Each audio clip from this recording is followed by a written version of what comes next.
So what do you guys think about when you think of the word home? Do you think about a city, a town, a hometown, the state? What do you think about when you think about home? Somewhere where I can just, relax after a hard day of work, Okay. regardless of the area. I would say just like feeling like safe. Okay. A family. Okay. Friends and family gathered in one location. Okay. Well, what I think about when I think about home is I think about Topeka, Kansas, is where I felt the most comfortable at, where there's a lot of more people of my skin color, I guess, or more diversity. So I felt more at home and not at ease. A lot of people, when they think about Kansas in general, is Dorothy, 3 clicks of the heels, and like, oh, I'm home. So this is Topeka, Kansas, just more so in the main area. This is the visitor center, or what they call like this city.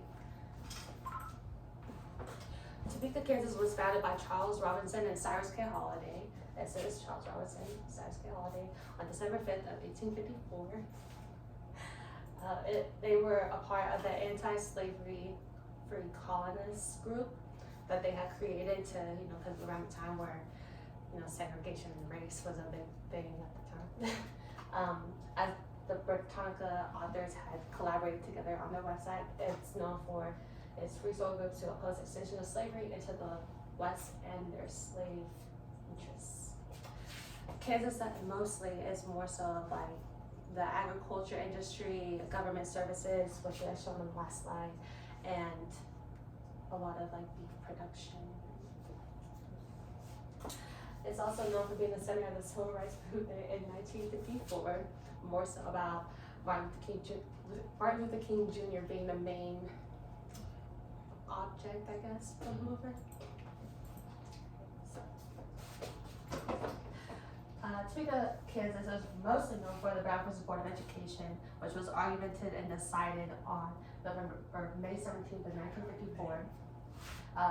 It mostly started whenever Oliver Brown had his daughter go to an all-white school, but the school was like, look, you can't go here no more. You have to go to an all-black school. So they made her walk an extra couple of miles, which is way farther than Oliver Brown. Her father wasn't really agreeing with it. So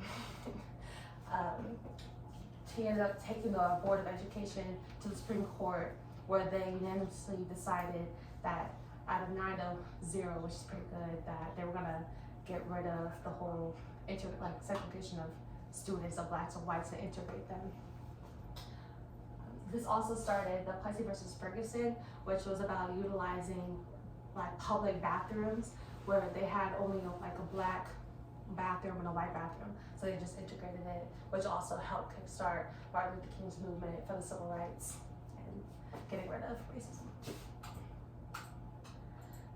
Topeka, Kansas was probably most of my better experiences out of all the places I've lived in Kansas, just more so because of like the racism I experienced growing up in smaller towns versus Topeka, which is where there's half more Hispanics and black people, and you kind of run into white people, but not really. If they are, they're more so raised in poverty, which a lot of people relate to as well. When you're growing up in Topeka, you are learning more about Martin Luther King Jr., like how, like the impact he had on the nation, or really Topeka and the whole, just more like, Mommy?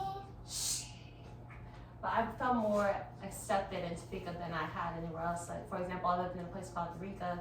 There's just basically a lot of racist white people in smaller terms. So I just felt more uncomfortable there. I felt like I wasn't accepted. Like I couldn't even let my hair down without people telling me put it up as a distraction. In Topeka, like you run into people that look like me everywhere. So it's just a lot easier to feel more at home. In conclusion, that Topeka, Kansas is where I feel more at home at, despite everything that I have also, seen anywhere else. This is one of the houses I lived in Topeka. It's like, or kind of in like it's like kind of poverty line, but kind of rich side, so kind of suburb, but a little bit more towards poverty. But a lot of people, you get along well with others.